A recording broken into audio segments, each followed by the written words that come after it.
Assalamualaikum warahmatullahi wabarakatuh. Perkenalkan, nama saya Vino Mardika dengan NIM 213388089. Saya akan menjelaskan tentang mobil listrik dan beberapa sedikit penjelasan. Mobil listrik adalah kendaraan yang digerakkan oleh motor listrik dan menggunakan energi listrik yang disimpan dalam baterai atau tempat penyimpanan energi lain. Diagram alir perancangan mobil listrik. Metode perencanaan merujuk dari dalam buku Engineer Design yang terbagi menjadi 4 tahap. Yang pertama, perencanaan dan penjelasan tugas, clarification of the task. Tahap pertama ini meliputi pengumpulan informasi permasalahan dalam kendala yang dihadapi. Kemudian dilanjutkan dengan mengumpulkan informasi persyaratan mengenai sifat dan performa tuntutan produk yang harus dimiliki untuk mendapatkan solusi. Lalu yang kedua, perencanaan konsep produk, conceptual design. Perencanaan konsep produk berguna untuk memberikan beberapa solusi alternatif konsep produk yang selanjutnya dievaluasi berdasarkan persyaratan teknis, ekonomis, dan lain-lain. Tahap ini dapat diawali dengan mengenal dan menganalisis spesifikasi produk yang telah ada. Lalu hasil analisis spesifikasi produk dilanjutkan dengan memetakan struktur, fungsi komponen sehingga dapat disimpulkan beberapa varian solusi. Lalu yang ketiga, perencanaan produk atau embodiments design. Perencanaan produk memerlukan beberapa pertimbangan untuk menentukan keputusan atau solusi setiap perencanaan berdasarkan kasus masalah yang dihadapi. Yang ketiga, perencanaan produk atau embodiment design. Perencanaan produk memerlukan beberapa pertimbangan untuk menentukan keputusan atau solusi setiap proses perencanaan berdasarkan kasus masalah yang dihadapi, yaitu perencanaan produk mobil listrik. Lalu yang keempat, perencanaan detail atau detail design. Perencanaan detail merupakan hasil keputusan perencanaan berdasarkan beberapa tahapan sebelumnya. Luaran atau hasil akhir dari tahapan ini adalah gambar rancangan lengkap dan spesifikasi produk untuk produksi yang biasa disebut dokumen pembuatan produk. Dan ini adalah diagram alir proses perancangan mobil listrik. Lalu ini adalah geometri roda pada mobil listrik yang akan dirancang. Dan lalu setelah itu ada sasis. Sasis merupakan salah satu bagian terpenting pada kendaraan yang mempunyai konstruksi kuat dan mampu untuk menahan beban kendaraan. Biasanya sasis dibuat dari kerangka baja, berfungsi untuk menopang bodi dan motor listrik dari sebuah kendaraan. Syarat utama yang harus terpenuhi adalah material tersebut harus memiliki kekuatan untuk menopang beban dari kendaraan. Sasis juga berfungsi menjaga agar mobil tetap kaku sehingga untuk mengurangi resiko bending atau deformasi waktu digunakan. Pada pembuatan sasis ini menggunakan bahan yang sudah ditentukan sebelumnya, yaitu menggunakan square beam untuk bagian bawah dan roll hoop untuk bagian atas. Setelah itu ada swing arm. Beberapa material yang dapat digunakan adalah baja, aluminium, serat karbon, dan di situ terdapat gardan staratosa. Itu beberapa material yang dapat digunakan: baja, aluminium, titanium. Lalu setelah itu terdapat suspensi independen, dan beberapa material yang dapat digunakan adalah baja, aluminium, dan serat karbon. Lalu ke bracket, untuk bracket yang dapat digunakan di mobil listrik itu aluminium, baja, karet. Lalu setelah itu kita lanjut ke pembuatan kaki-kaki bagian depan. Pada kaki-kaki bagian depan menggunakan sistem double wishbone. Double wishbone merupakan kaki-kaki yang menggunakan lower arm dan upper arm berbentuk seperti huruf V dan suspensi independen untuk menyangga roda. Setelah itu lalu kita mendesain suspensi independen untuk roda di bagian depan. Seperti inilah gambarnya. Lalu setelah itu kita membuat rancangan rak pinion yang terdapat rak pinion dan bracket di sambungannya. Lalu kita membuat rancangan steering yang terdapat handlebar dan U-joint. Lalu setelah itu pembuatan pedal gas dan pedal rem. Mobil listrik ini memiliki konsep pedal mirip dengan mobil tipe Matic pada umumnya, yaitu dengan satu pedal rem dan satu pedal gas. Lalu setelah itu kita ke rancangan sistem pembuatan transmisi.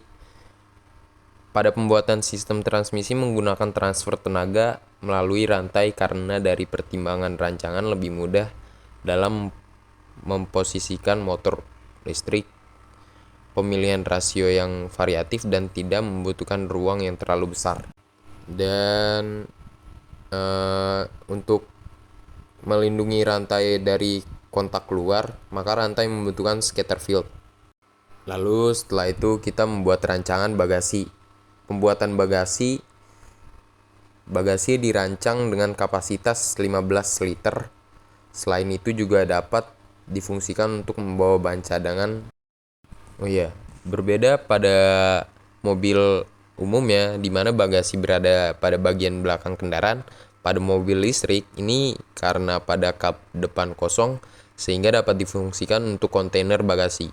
Bagasi ini menggunakan bahan plat bordes aluminium yang bertujuan mempermudah perawatan dan terlihat rapi.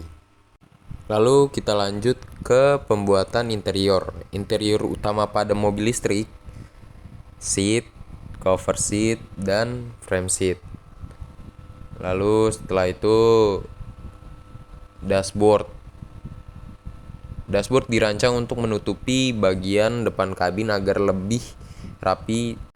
Selain itu, untuk menempatkan berbagai instrumen kabin seperti audio tape, tuas transmisi, speedometer, engine start button, sklar kombinasi, dan beberapa instrumen lainnya.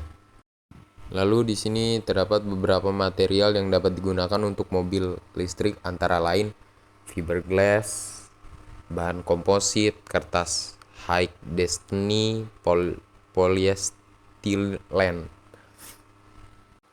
Lalu setelah itu kita masuk ke full body yang sudah dirancang. Itu terdapat fog lamp, trim grill, kaca, tempat plat nomor, tempat emblem, spoiler, trim cap, ventilasi. Itu adalah detail bodinya dan full bodinya. Dan setelah itu kita merancang spakbor yang terdiri dari spakbor depan dan spakbor belakang. Lalu setelah itu kita ke rancangan kap yang terdapat frame kap, engsel, absorber, dan kap itu sendiri. Lalu setelah itu kita merancang komponen elektrikalnya. Yang pertama itu akumulator. Di situ terdapat akumulator dan pengunci akumulator. Dan ini gambar tampak yang dari samping depan. Seperti inilah pengunci akumulator dan akumulator.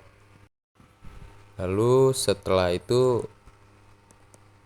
di belakang akumulator tadi terdapat charge converter. Lalu inilah rancangan alas depan dan alas belakang. Dan setelah itu Ini komponen pelengkap seperti wiper dan spion. Lalu setelah itu untuk mendinginkan motor listrik yang bekerja dibutuhkan pendingin menggunakan coolant yang tersirkulasi. Maka dibutuhkan radiator, fan, dan cooling pump untuk memompa coolant. Lalu setelah itu kita lanjut ke cup charge. Setelah mendesain semua itu, kita lakukan analisis kekuatan rancangan pada mobil listrik tadi. Analisis kekuatan rancangan dalam perhitungan beban pada masing-masing gaya yang diterima oleh kendaraan harus mengetahui berapa beban maksimal yang diberikan dan di mana letak tumpuan. Beban tersebut dapat berasal dari beban penumpang, beban mesin, beban sasis, beban aerodinamis, dan beberapa beban komponen lainnya. Analisa menggunakan software. Pada analisa pengujian mobil listrik yang dilakukan dengan menggunakan software SolidWorks 2016 untuk menganalisa statis struktural dan Autodesk Flow Design untuk menganalisa aerodinamika kendaraan. Proses analisa menggunakan SolidWorks 2016 dilakukan pada bagian sasis dan sistem transmisi.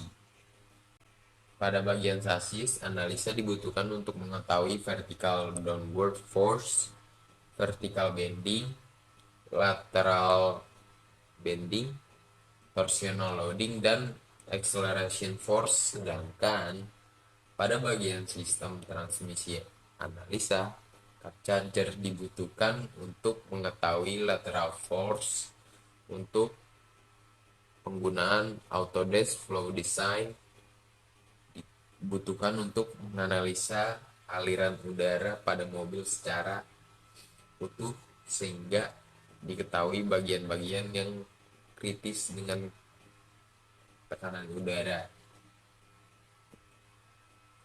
Turbulensi udara, nilai dan drag downforce dari kendaraan berikut adalah hasil analisa yang dilakukan.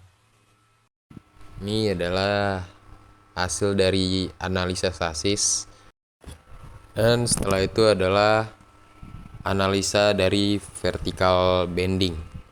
Pembebanan yang dilakukan pada bagian sasis yang menumpu beban penumpang di dalam kabin torsi ke arah bawah dan titik tumpu berada pada kaki kendaraan. Lalu setelah itu ada hasil dari analisa vertical downward force.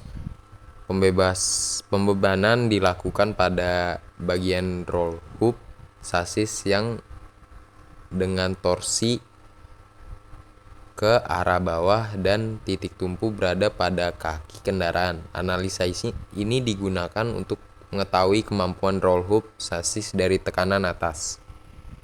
Lalu setelah itu kita ke hasil analisa lateral bending. Pembebanan dilakukan pada bagian sidebar sasis ke arah luar dengan torsi dan titik tumpu berada pada kaki kendaraan. Analisa ini digunakan untuk mengetahui kemampuan sidebar sasis menahan gaya sentrifugal saat bermanuver di belokan. Lalu kita lanjut yang keempat, torsional. Hasil dari analisa torsional loading. Pembebanan dilakukan pada bagian sasis di mana sasis sisi kanan memperoleh gaya ke bawah sedangkan sasis kiri memperoleh gaya ke atas dengan masing-masing torsi dan titik tumpuan berada pada kaki kendaraan. Analisa ini digunakan untuk mengetahui ketahanan rolling dari sasis. Lalu kita lanjut ke yang kelima, acceleration force. Pembebanan dilakukan pada bagian sasis saat dilakukan akselerasi dari gardan belakang dengan torsi. Dan ini adalah tabel dari analisa transmisi. Ya, hasil lateral force pembebanan dilakukan pada bagian poros dudukan sprocket dengan asumsi torsi 20.000 N atau 2040 kg dan titik tumpu berada gardan. Analisa ini digunakan untuk mengetahui ketahanan lengan penopang poros sprocket. Ya, sekian dari saya. Mohon maaf jika ada salah-salah kata. Assalamualaikum warahmatullahi wabarakatuh.